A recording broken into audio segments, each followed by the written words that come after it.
Baik, selamat malam.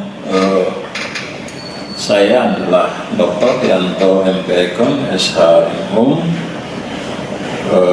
Pekerjaan saya adalah dosen Fakultas Hukum Universitas Kristen Arta Wacana. Selamat malam, salam sejahtera untuk kita semua. Pada kesempatan ini saya mengambil beberapa waktu untuk memberikan sedikit penjelasan tentang bagaimana penanganan suatu tindak pidana pembunuhan, ya, yang akhir-akhir ini dengan adanya satu pembunuhan sadis yang terjadi di Kota Kupang dengan korban adalah seorang ibu dan seorang anak, sehingga semakin ramai atau viral. Hal yang menarik yang ingin saya jelaskan adalah adanya perbedaan pandangan antara sebuah tim, ya, yang disebut dengan tim pencari fakta independen dengan penyidik, ya, kepolisian daerah Nusa Tenggara Timur yang menangani kasus tersebut. Ada tim yang menyatakan diri sebagai tim pencari fakta independen, menyatakan bahwa penetapan tersangka yang dilakukan oleh penyidik kepolisian daerah Nusa Tenggara Timur itu adalah tidak tepat karena sebenarnya tersangkanya bukan tersangka tunggal, sedangkan yang sudah ditetapkan oleh penyidik kepolisian daerah Nusa Tenggara Timur adalah baru seorang tersangka, yaitu RB. Hal pertama yang ingin saya sampaikan adalah tentang legal standing dari tim pencari fakta independen menurut hukum. Legal standing, ya, dari tim pencari fakta independen, khususnya dalam suatu tindak pidana pembunuhan itu, dia harus memiliki dasar hukum pembentukan. Siapa yang membentuk? Yang membentuk jelas adalah penyidik. Jika penyidik merasa bahwa kasus yang ditanganinya itu sulit untuk terungkap, atau ada suatu peristiwa dan untuk menentukan peristiwa itu pidana atau bukan pidana sulit untuk diungkap, atau sulit untuk menentukan siapa tersangkanya, maka penyidik boleh membentuk tim pencari fakta independen. Siapa penyidik dalam tindak pidana pembunuhan? Undang-undang Negara Republik Indonesia menetapkan penyidik tindak pidana pembunuhan itu pelakunya warga sipil itu hanya satu, Kepolisian Negara Republik Indonesia. Karena itu tim pencari fakta independen itu yang disebut tim pencari fakta independen harusnya itu dibentuk oleh penyidik, dalam hal ini Kepolisian Negara Republik Indonesia.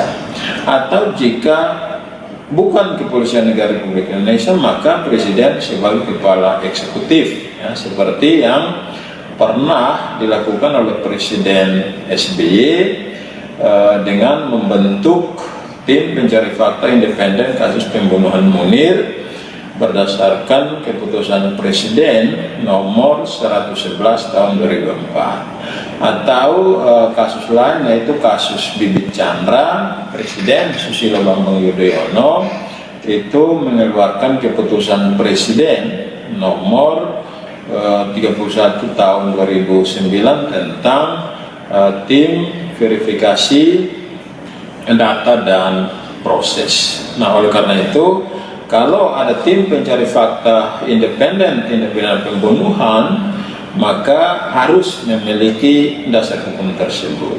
Jika tidak memiliki dasar hukum tersebut, maka secara hukum tidak layak disebut sebagai tim pencari fakta independen, tetapi cukup adalah warga masyarakat yang secara sukarela ingin memberikan bantuan kepada pihak penyidik untuk mengungkap tindak pidana pembunuhan ini, dan itu adalah kewajiban dari seluruh warga masyarakat. Kemudian yang kedua adalah tentang data. Data apa yang dipakai di dalam mengungkap suatu tindak pidana pembunuhan?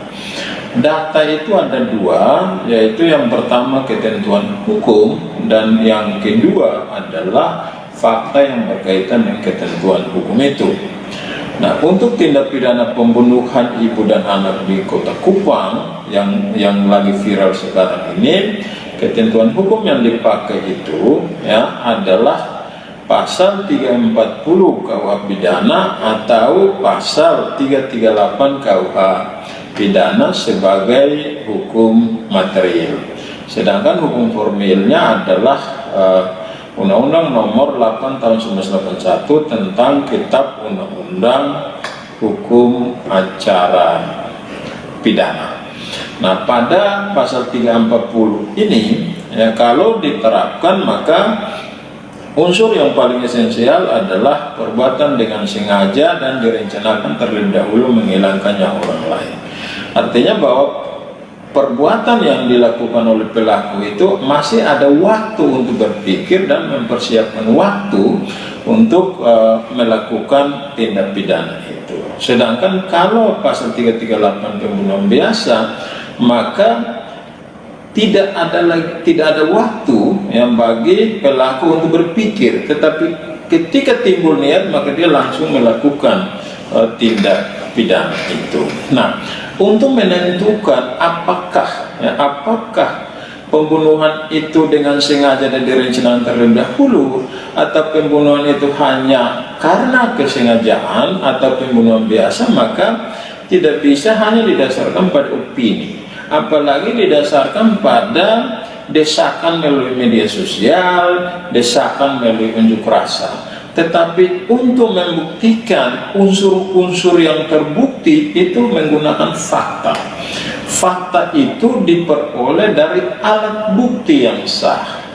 Alat bukti yang sah itu diatur di dalam pasal 184 Kitab Undang-Undang Hukum Acara Pidana atau Undang-Undang Nomor 8 Tahun 1981, yaitu keterangan saksi, ya, keterangan ahli, surat, petunjuk, dan keterangan terdakwa ditambah dengan barang bukti. Alat bukti-bukti ini harus saling bersesuaian dan membentuk suatu petunjuk yang mengarah kepada siapa pelaku tindak pidana atau siapa tersangkanya.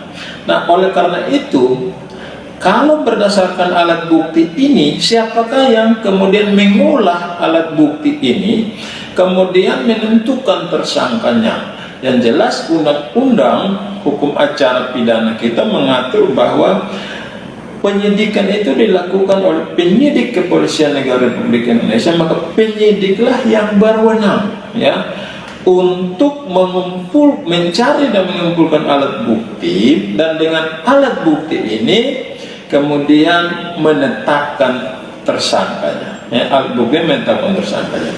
Nah, oleh karena itu maka menurut saya partisipasi dari setiap warga masyarakat adalah membantu penyidik, ya, membantu penyidik untuk mengungkap tindak pidana pembunuhan ini, apakah memang benar tersangkanya hanya satu orang atau masih ada tersangka lain. Perlu tentunya partisipasi dari masyarakat, yaitu adalah kalau ada bukti-bukti, ya, alat bukti yang dimiliki berupa keterangan saksi, keterangan ahli, surat, dan lainnya, barang bukti lain diperoleh oleh masyarakat, maka selayaknya diserahkan kepada penyidik, ya, selayaknya diserahkan kepada penyidik.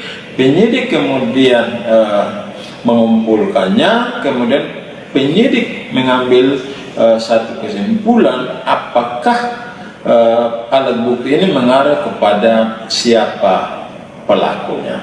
Sehingga menurut saya, supaya kasusnya terang benderang, maka masyarakat harus mempercayakan kepada penyidik, ya. Percayakanlah kepada penyidik untuk melakukan penyidikan, sebab di dalam menetapkan siapa tersangka harus berdasarkan alat bukti, kemudian dilakukan oleh penyidik. Setelah penyidik selesai menetapkan tersangka dan selesai pemberkasan, menyerahkan berkas perkara kepada penuntut umum. Nah, dalam waktu 14 hari itu penuntut umum harus meneliti berkas perkara itu.